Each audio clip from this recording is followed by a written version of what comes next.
Hey guys, welcome back to the channel. We've covered a lot of light guns on this channel since its inception. The Ultimark Aim Track, the PDP Mars, the Sinden, and my personal favorite, the gun for IR. The thing that's consistent among all of these is they're not really plug and play experiences. The guys over at RetroShooter asked me if I wanted to review this product. They did provide this product, just so you know, for the purposes of review. Now the thing is, there really hasn't been an out-of-the-box plug-and-play experience. And my first initial thought was, I bet with a plug-and-play option, especially because it's got the Pandora name brand associated with it, there's probably gonna be some concessions. You gotta remember, the cost of something usually does dictate the quality of it. So I'm really curious, is this gonna be up to the quality of any of these other options? And then can you live with the fact that you're probably not gonna be able to customize this like you would those other solutions, but there are many people out there looking for a light gun solution that's simple and easy. But like I said, with simple and easy, sometimes comes concessions. So let's take a look at this product. We're gonna unbox it. I'll show you what you get in the box. There's a couple different configuration options, and then we'll see, how does it play? And then are there any maybe opportunities to make this thing out of the box better with some, ancillary products? I don't know. That's maybe foreshadowing into something I kind of figured out, which to me makes this a better experience. So let's open up the box, check it out, and then we'll get to some gameplay. There were so many light gun options that came out over the past couple of years. We had the Sinden, and then we had the gun for IR. So this is the RetroShooter by Pandoras Box. And when I first looked at this, I was like, well, what does this offer that those other ones don't? So let's unbox it and we'll talk a little bit about that. So first off, when you unbox it, you'll see you have two guns, a red and a blue. Now the guns don't come fully assembled. I was told that's because of customs issues. I don't know, but that's what they told me. So what you'll see is out of the box, you have to assemble the guns. But it's really simple. There's a little interface right here, and you just click it on. And then there's some screws somewhere in the box that you put in on both sides to screw that down, but we'll do that later. So we'll remove the red gun and we'll get the blue gun now. Each gun comes with an end that has both a power connector and a USB connector. These are actually for the force feedback, and that's to connect it to the box that this thing comes with. So I'm just gonna attach this real quick to this one, and then we'll screw them down in a second. So that just simply goes in there, clicks down, that's good. The guns themselves, they're pretty good weight to them. They're not bad. It's probably about or close to the same weight as the Sinden light gun, but it looks pretty nice, and it's got the Pandoras Box logo here and then the RetroShooter brand name. So looks pretty cool. It comes with a D-pad sort of thing, or an analog stick here that actually is a button as well. And then there's a button on the side. For a game like T2, this would be where you'd launch your missiles or whatever. And then you have some menu, probably selection buttons. The actual trigger itself feels pretty good. So overall, build quality, the gun seems pretty solid. Okay, so what else is in the box? You're gonna have the sensors. So these are the sensors for it. This, unlike the Sinden, which uses a camera and then a white border to track the gun, this uses two sensors that go on the right and left side of your TV. These are kind of nice because they kind of lean up against your TV, and then you tighten this back part down, which is kind of cool. So it's kind of a cool little design for them. And then there's, I think, USB-C on the back to power these things up. So you get two of those, and you put those on the right and left side of the top of your TV. Now what else is in here? So when we open this up a little bit further, you're gonna notice this is a cool addition. There's two foot pedals. These feel pretty decent. The build quality on these is also pretty good. And then there's the plug-in to plug these into the box that this thing comes with. The games are all preloaded to it. We'll talk about that in a second. So this is really a plug-and-play option. So this isn't really meant for you to have to do a whole lot other than unbox it, take it out, and start using it, which is really cool once you hook it all up. So there's a bunch of games on it already, preloaded. Here's some additional connections. We'll see what those go to later on. And then there's the actual box itself. So this is the RetroShooter box. This is where all the games are located, and this is like the brains of the operation. So this is kind of, what would take the place of your PC setup. So this is where all your games are actually loaded to, and you plug everything basically straight into this. And it's got HDMI out, which would go to your TV. This does have other games loaded to it, so that's why you see it comes with controllers. These are your run-of-the-mill. If you've ever bought any kind of China game box, they come with these. I don't think these are very good, but they're not really good at all. But these actually, you can use basically any controller with these for the most part. So I would just kind of, unless you actually like these, which I don't many people that do, it's cool that they included them though. You also have these sort of mock-up NES game pads. I guess you could use those to play Nintendo games or any of the other games on the system, which is cool.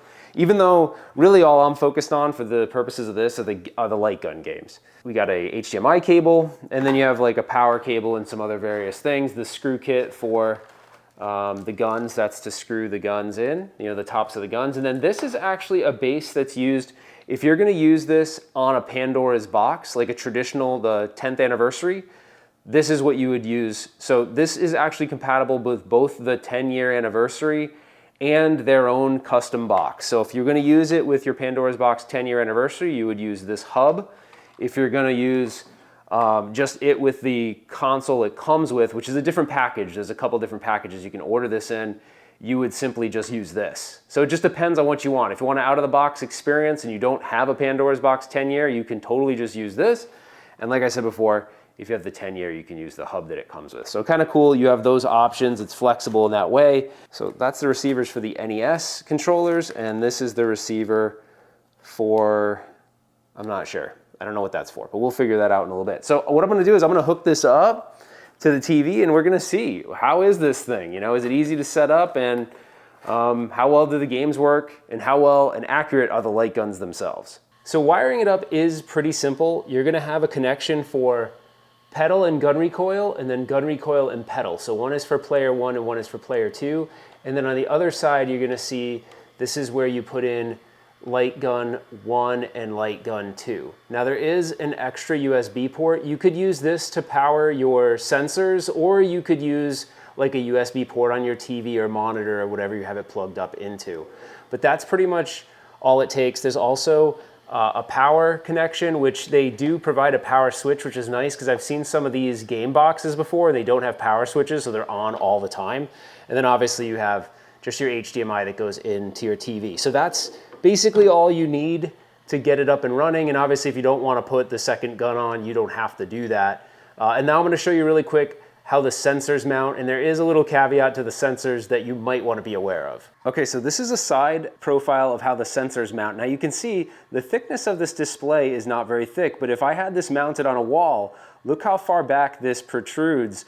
So this might actually be a tough solution for you to use on like a main television, because you'd actually have it mounted pretty close to the wall. So this could be restrictive in some cases, and if it is, then I don't really know what you'd do as an alternative other than, I guess, cut the mount off, which wouldn't be great. So this may not work in all applications, so I just wanted to let you know that.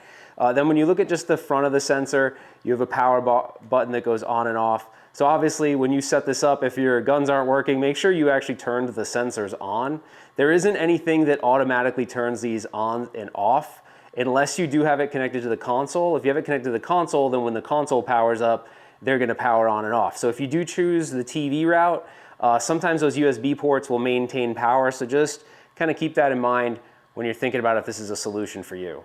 One thing I almost forgot to mention is player 1 and player 2 guns are actually hard-coded. So it's going to expect that the blue gun is player 1 and the red gun is player 2. Now how you can tell that is if you look at the dip switch settings, they vary between guns. So that is the dip switch settings for the player 1 gun, and that's the dip switch settings, oh, there we go, for the player 2 gun. So just keep that in mind. So if you connect it and you're like, hey, my player 1 and player 2 are reversed, that's probably why. Okay, before we even get started playing anything, I'm gonna actually save you guys a lot of time. On the bottom of the box, there's this little button. Now in a regular Pandora's box, there's an options button or a menu button that's really easy to get to on the box itself. I don't know why they hid this here, but take something in here and tap this button. On the box, it indicates there's something in the box to actually do this, but I don't see it anywhere. Shoot, I can't get it. Come on, man. Seriously? Okay, there it is. I pressed the button. So in the menu options, what you're gonna wanna do here, and this is like mandatory in my opinion. If you want this thing to look halfway decent, this is what you're gonna have to do. So let me just tilt the screen a little bit towards you so you can see what the menu system looks like. And what you're gonna wanna do is you take the D-pad or whatever analog stick and you send yourself here to System Config, and then you press the trigger button. Now at System Config, you're gonna see this option that says HD Quality Mode. If you have that on, it's gonna put this like smoothing pixel filter on it. It looks terrible.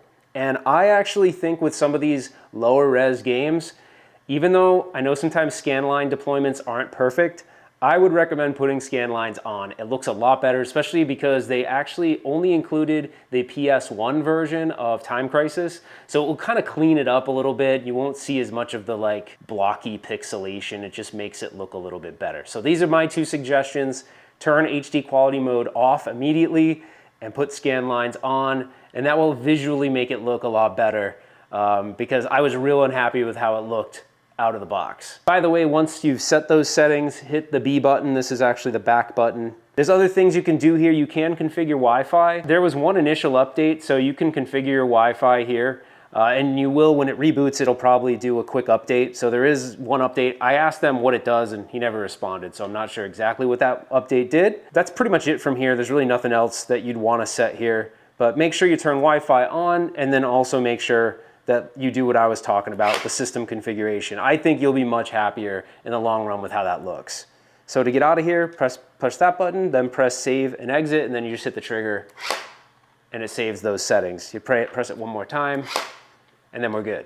Okay, now that it's all booted up, sometimes it doesn't auto run the calibration. So what you're gonna do is unplug your gun, and then plug your gun back in if it doesn't happen. And then what'll happen is you'll see this calibration menu. So if you want the crosshairs on or off, you can press this button. They're on right now. I'm just gonna hit the trigger. I'm gonna hit the crosshair button again. Now where I can calibrate the gun. I'm gonna wanna do that for both guns if I have them both plugged in. So I'm gonna grab gun 2, do the same thing.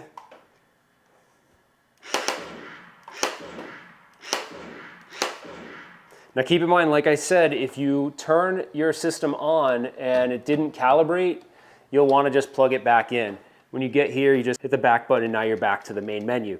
Now the thing is too, you may notice that the gun games aren't everything that's being displayed here. You're seeing every single game. So to filter through that, hit this button right here.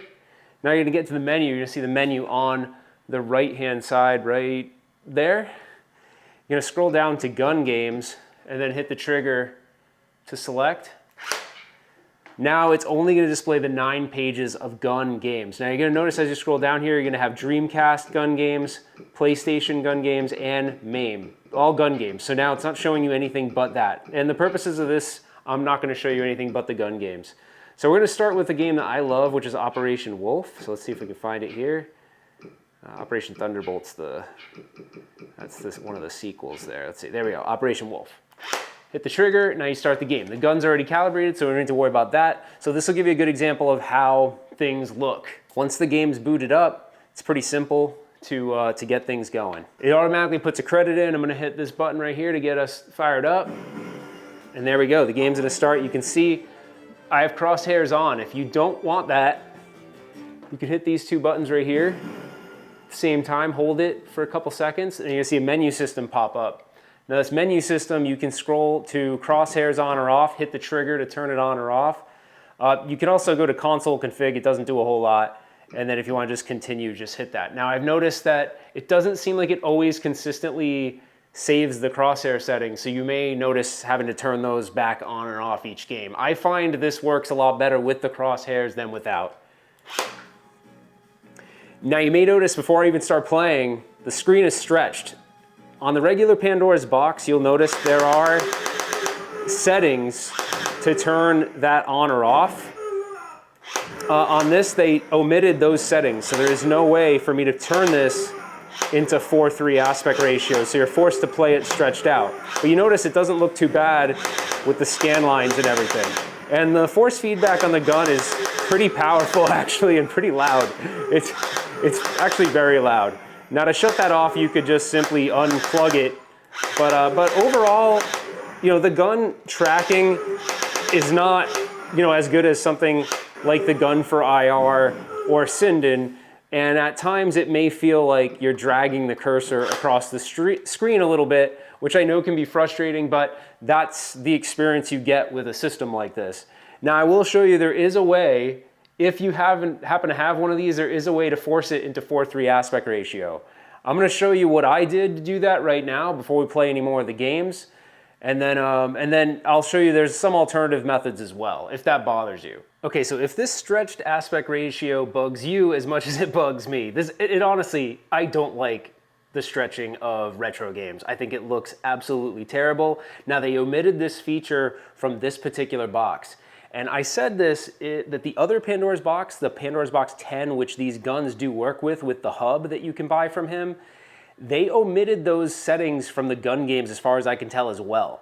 So the only way around that would be if you have a TV that has that setting. This monitor doesn't have that setting, so you can't actually force this into 4:3. Some modern TVs still have that option, but if they don't, you could always use the M Classic. Now, I'm not suggesting that you go and spend extra money. I think that's unacceptable. So if the 16.9 is okay for you, then that's okay. But if not, this is an option around it. So what you do is you plug the M Classic into power, then you remove the HDMI directly from the device, and you're gonna plug the HDMI now into the M Classic, and then you're gonna actually plug the M Classic into the device. There's various settings of the M Classic. You have to put the M Classic into retro. So if you look right here, I'll take it out of retro real quick. So this is what it would look like out of the Pandora's Box without any kind of optimization, AKA the M Classic. If I go and turn the M Classic into retro mode, which is the blue mode, by pressing the button all the way down, you'll notice it will force it into 4:3 aspect ratio, and this actually makes it acceptable in my opinion. Still, you're gonna have all the same issues that we're gonna encounter with a Pandora's Box, but this actually gets you into an aspect ratio which won't stretch the image, and it will, in my opinion, look a lot better. Another game everyone's gonna wanna check out is Time Crisis. This is actually Time Crisis 1 on PS1, and the other version of Time Crisis they have is also PS1. So we're gonna press the start here button, and then we're gonna get this thing going. I also have a video on the foot pedal so you can see how the foot pedal works. I'm gonna actually toggle back and forth in that so you can see how that goes. Now keep in mind, I removed the M Classic because you can't buy this with an M Classic, so I felt like it was an unfair way to view this. You wanna view it as you'd get it out of the box. All right, so here we go. Here it is. So we're gonna hit our foot pedal to get up. All right, foot pedal actually feels pretty good. I have no real complaints about the foot pedal. The quality of it seems decent, and I think it would stand the test of time. I don't know, I guess that would be one thing you'd have to figure out, but. Now, I wish they would have included the MAME version of this game, because honestly, the MAME version looks so much better than the PS1 version, in my opinion. The PS1 version, because of the graphics on it, it just doesn't, I don't know, it doesn't stand the test of time, but this is what you're gonna get with this thing. There's, as far as I can tell, there's no real easy way to add gun games to it. And I did reach out to him and ask him, and he said, unfortunately, because it's all pre-configured, we don't actually allow you to add gun games, at least not currently. So like I said, it's a plug and play option. This is a concession you're gonna have to make. So if you're okay with it, then you're okay with it.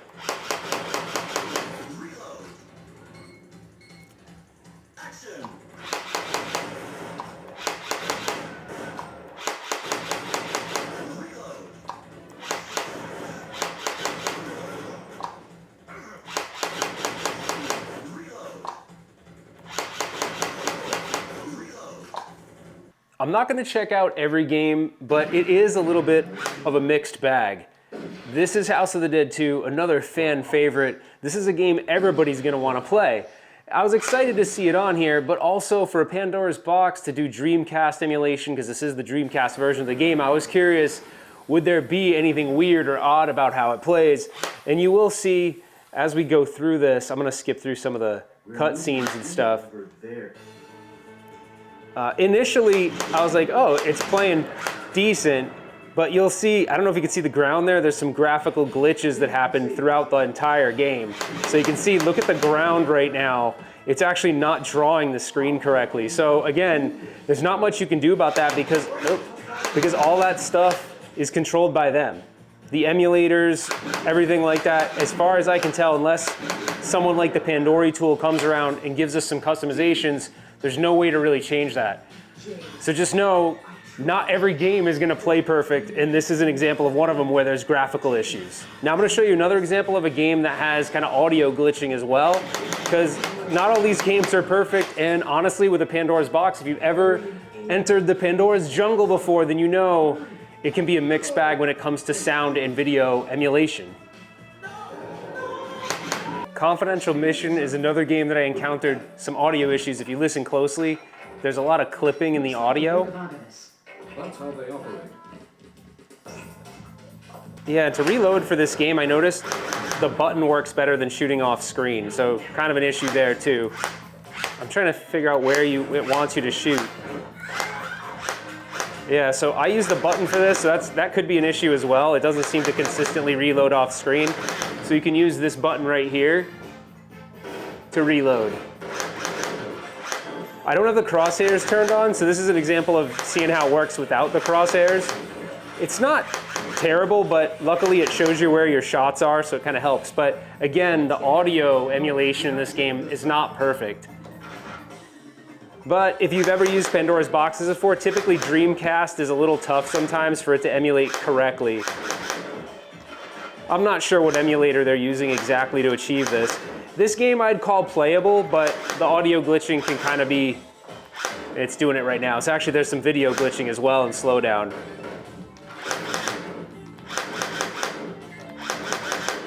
Now I'm gonna show you an example of a game that's completely not playable. So when you go back to the main menu, hit these two buttons, we're gonna go and check out Duck Hunt. Obviously everyone's played Duck Hunt before. Duck Hunt is an accuracy game. So I'm gonna try to play this without the crosshairs, and you'll see what I mean. It's actually gonna be really difficult. Oh, I got one, actually. Off camera, it was really hard for me to hit anything. Okay, now okay, so it's not so bad right now. Let's see. Maybe I have the gun calibrated better at this point, but before I was having a hard time even playing this. All right, well, it's working all right. So this is an example of the crosshairs being turned off. Now keep in mind, when you move your location, you gotta recalibrate, just like you would with an Ultimark aim track. If you ever use those guns before, anytime you move, meaning like if I don't shoot from the same spot anymore, you're gonna wanna absolutely recalibrate. Like if I'm sitting over there or standing over there or another part of the room. Let's see if I can actually get a perfect on this. I'll be shocked, because off camera, I was having a hard time with this, but I did just recently recalibrate it, so maybe I was just off calibration. All right, not bad. So maybe it is playable, okay? I'll try one more level, let's see. It gets a lot harder when you get on the additional levels, so let's see if round 2 I can make it happen. Now I own the original of this game, so I know how hard this game can be, but maybe we're gonna be okay. All right, well, for what it's worth, off camera I was having a hard time with this, but it seems like maybe that was just a calibration issue. Another fan favorite is Lethal Enforcers. Now Lethal Enforcers, if you've never played this, it's a game of accuracy. Nah, shit. It's a game of accuracy, so this one can be pretty tough without the crosshairs turned on, but again, it all has to do with calibration. If you have the gun calibrated okay, it works halfway decent. So I don't have any crosshairs on. I'm about, I don't know. Ah, shoot, see? I mean, this game,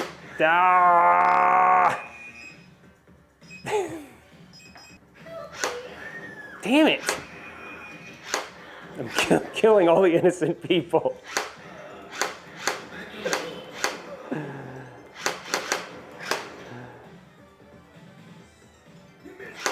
All right, anyways, I'm about, let's see, I don't know how far I am. I'm probably like 4 or 5 feet away from the screen. So I'm not doing terrible, but I did kill a bunch of innocent people.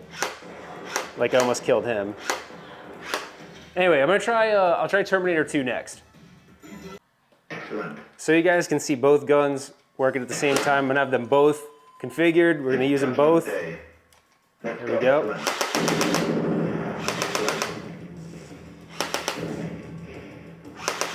Now, Terminator 2 Judgment Day was a game that used potentiometers. So the gun was a fixed gun, so this was not a light gun game. So it would have a cursor no matter what, you're gonna have crosshairs on it. I'm gonna let go of one of these so you can see the missile button. Wait for one to pop up here. So yeah, so it's pretty fun to play this game, obviously. It's another fan favorite game. The next one I'll try is Area 51. But so far, the major games that everyone wants to play, the emulation is halfway decent.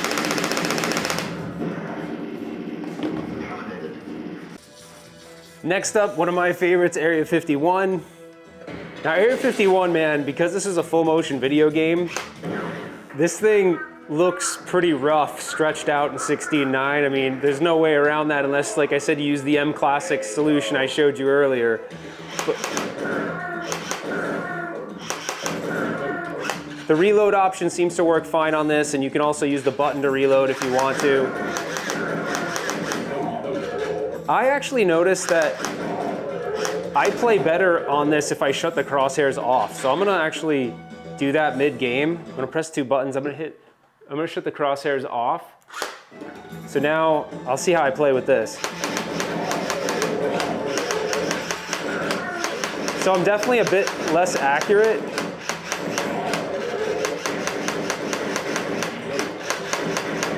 But I find it's easier to play because my problem is I feel like I'm attempting to drag the crosshairs across the screen. See, that's not that bad.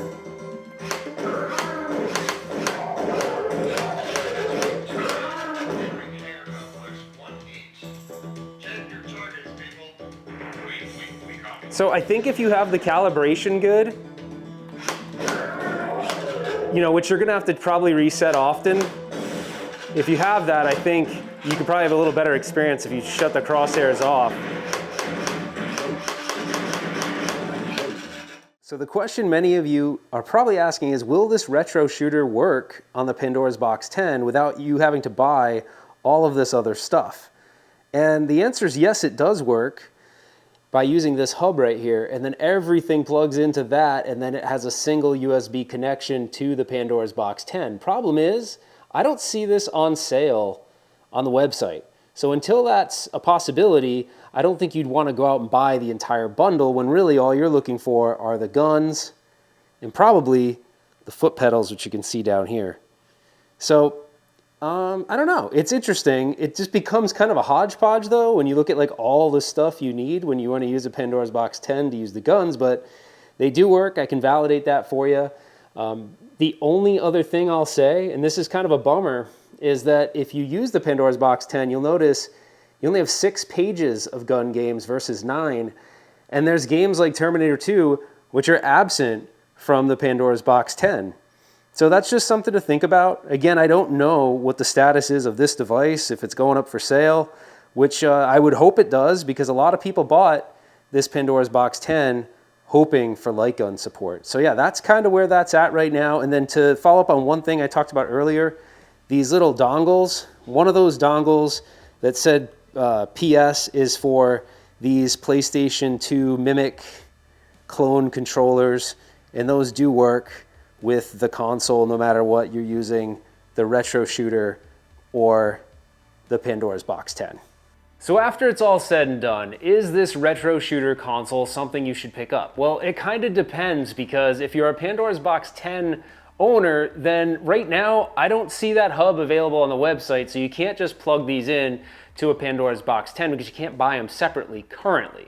Now that might change, so check back on their website.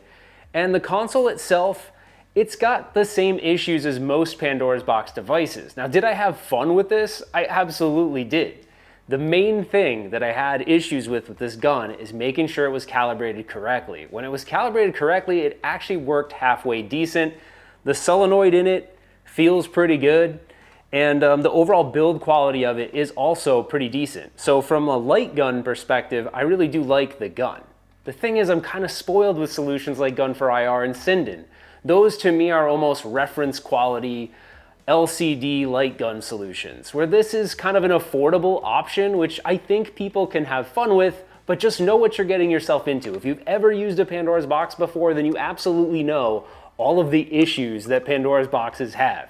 You have issues with some games having screen tearing or audio issues or graphical glitches. That's common on a Pandora's Box. So even though I didn't show you every single gun game, you're gonna come across gun games that might have issues, but it's a matter of, for the price, do you feel like you're getting a value out of it, right? Because this whole package is about the cost of one gun for IR. So just keep that in mind, but also know that's more of a reference quality solution, and this is kind of a budget solution to kind of get you going with gun games. Now, the one suggestion I would say is if you're gonna buy this, I'm anal.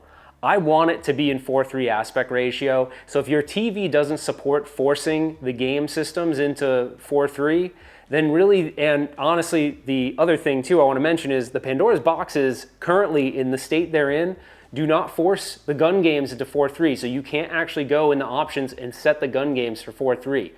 Only on the traditional Pandora's box, you can do it on the regular games, but not the gun games. That is subject to change, but the Pandora's box, you know, whatever, the companies that back these products, that manufacture these products, don't often do firmware updates. So I wouldn't hold your breath that all of a sudden they're gonna have a magical firmware update that will fix this. So the only way around it that I found is buying an M Classic. I've had this for a long time to upscale my Nintendo Switch, and also for game systems where it does stretch the image, you can force it into retro mode, which will allow you to put it into 4:3 with the M Classic. But again, that's another thing you have to buy. So you have to take all of these things into consideration. And while I appreciate the RetroShooter team sending this to me, I don't think this would be a product that I would personally buy, but I can see if someone was looking for a budget gun game option, it's not bad for that. But just set your expectations appropriately and you won't be disappointed. Anyways, if you enjoyed this video, give me a thumbs up. Consider subscribing to the channel. Put your comments below. What do you think about this? It's interesting, right? There are no real plug-and-play gun solutions. This is the first one, so kind of interesting. Anyways, that's it for now, guys, and we will see you on the next one. That was a kick-ass closer.